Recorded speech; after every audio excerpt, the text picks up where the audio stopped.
Assalamualaikum warahmatullahi wabarakatuh. Selamat pagi, salam bahagia untuk sahabat-sahabatku dimanapun berada. Pada kesempatan pagi hari ini, saya kembali ingin berbagi dengan rekan-rekan semua. Kali ini, topik yang saya pilih adalah kunci sukses dunia akhirat. Kunci sukses dunia akhirat menurut saya adalah menjadi diri sendiri dan bukan menjadi orang lain. Mengapa saya katakan demikian? Ini berangkat dari pengalaman pribadi, perenungan, dan juga mengkompilasi dari berbagai sumber informasi. Saya termasuk orang yang tidak mudah percaya pada berbagai informasi, sekalipun informasi itu positif.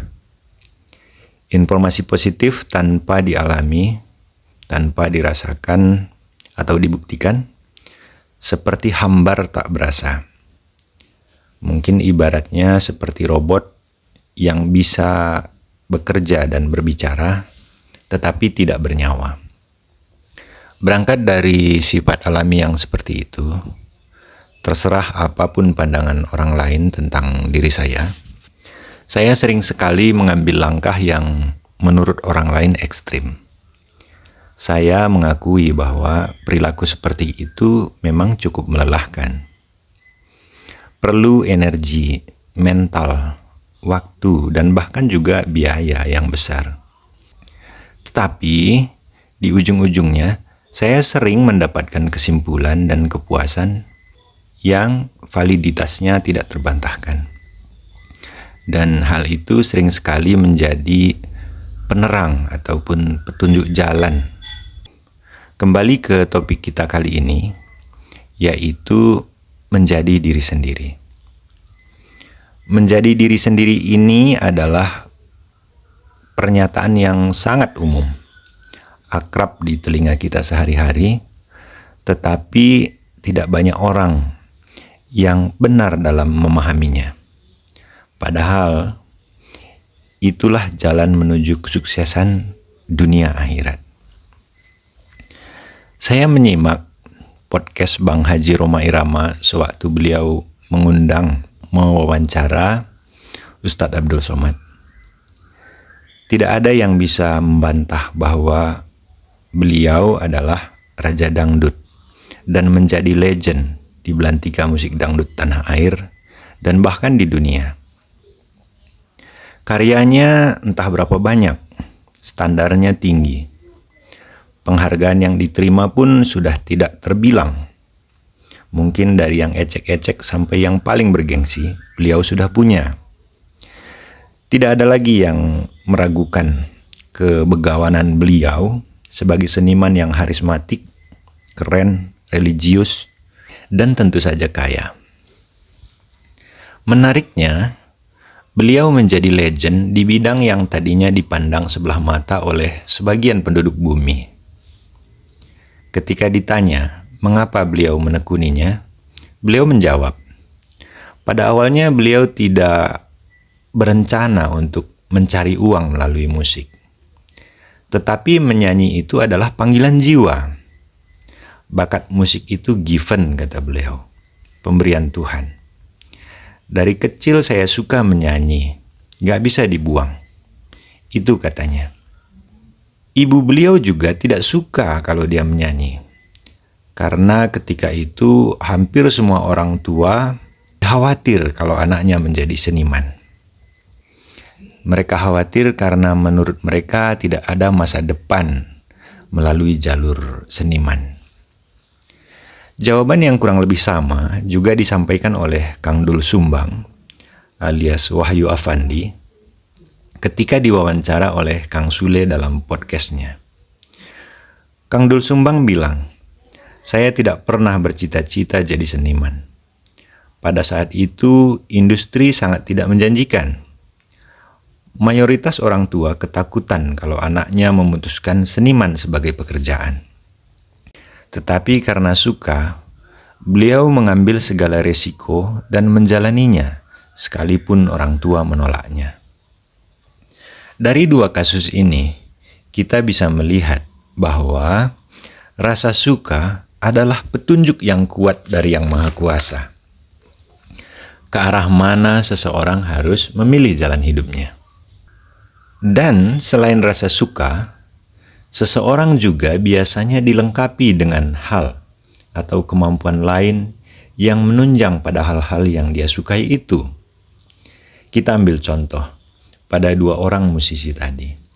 Mereka juga dibekali dengan suara yang bagus, juga tabiat entertain dari mereka, yang memang menghibur bagi banyak orang. Sobatku semua, mungkin saatnya lah kita bertanya pada diri kita sendiri. Hal positif apa yang sebenarnya kita sukai secara alami?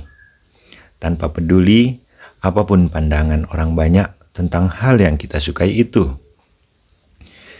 Ini perlu kita kenali pada diri kita masing-masing, terutama pada anak-anak remaja yang sedang mencari jati diri, pada generasi milenial yang sedang galau menentukan jalan hidup, dan juga pada kita yang sudah dewasa ataupun orang tua.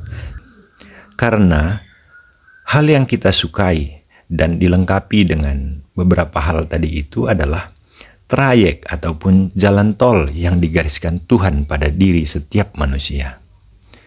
Kenalilah dia sebaik-baiknya, lalu teguhkan hati, tetapkan hati untuk mengikutinya. Tidak peduli, sekali lagi, tidak peduli apapun pandangan ataupun komentar orang lain. Ketika kita sudah mengetahui hal yang kita suka dan memutuskan untuk menekuni bidang tersebut, langkah selanjutnya adalah belajar dan melatih diri kita pada bidang itu. Lalu pertanyaannya, apakah melatih diri pada bidang yang kita sukai itu mudah? Jawabannya tentu saja tidak semudah membalikkan telapak tangan. Rhoma Irama saja berapa lama berlatih dalam sehari? Seorang gitaris senior yang juga diwawancara oleh Bang Haji di podcast yang sama, Yan Antono, mengatakan dia menghabiskan 2-3 jam sehari untuk melatih dan melenturkan jari jemarinya dalam bermain gitar. Cristiano Ronaldo, seorang pesepak bola yang sangat terkenal, berkata, "Talent without hard work is nonsense." Bakat tanpa kerja keras itu adalah omong kosong, katanya. Karenanya, dia berangkat 1 atau 2 jam lebih awal untuk berlatih dibanding teman-temannya semasa di Manchester United. Mungkin melakukan hal yang disukai itu capek, tapi kita suka. Jadi, kadang-kadang rasa capeknya itu tidak seberat ketika kita melakukan hal-hal yang tidak kita sukai. Sobatku, satu hal yang perlu kita sadari, bahwa Tuhan kita menjanjikan untuk menambahkan nikmat apabila kita bersyukur. Cara bersyukur adalah mengenali pemberian Yang Maha Kuasa, berterima kasih atas potensi diri yang sudah dititipkan pada diri kita, kemudian melatih dan mengembangkannya, serta memanfaatkannya sebaik-baiknya. Mudah-mudahan Tuhan kita Allah Subhanahu wa Ta'ala memberikan kemudahan, pertolongan, kelapangan dan juga kelimpahan pada keputusan yang sudah kita ambil. Untuk mempermudah pemahaman kita tentang potensi diri, saya mencoba menganalogikannya seperti membangun sebuah rumah. Ketika kita dilahirkan, rumah itu sudah memiliki kapling, sudah memiliki pondasi, sudah memiliki tiang-tiangnya. Sehingga tugas kita adalah mengenali bentuknya dan kemudian melengkapi bangunan itu sehingga sempurna. Setelah itu terjadi, biarkanlah rumah itu berdiri tegak. dan harmoni dengan rumah-rumah sekitarnya. Begitu pula lah kira-kira diri kita. Sejak kita dilahirkan, kita sudah memiliki kapling, pondasi dan juga tiang-tiang yang tinggal dilengkapi. Bila kita memilih jalur lain, itu sama artinya kita mengubah kapling, membongkar pondasi, merubah tiang-tiang, sehingga pengorbanan kita akan sangat besar.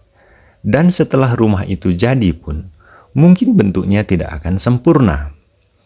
Jadi tugas kita hanya mengenali bentuk awal, kemudian melengkapinya, menambah aksesoris sepantasnya, dan kemudian menikmati bentuk dari bangunan itu sendiri.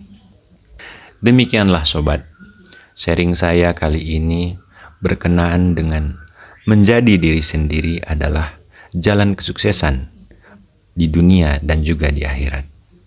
Selamat mengenali potensi diri kita masing-masing. Selamat berlatih. Semoga kesuksesan ada di tangan kita.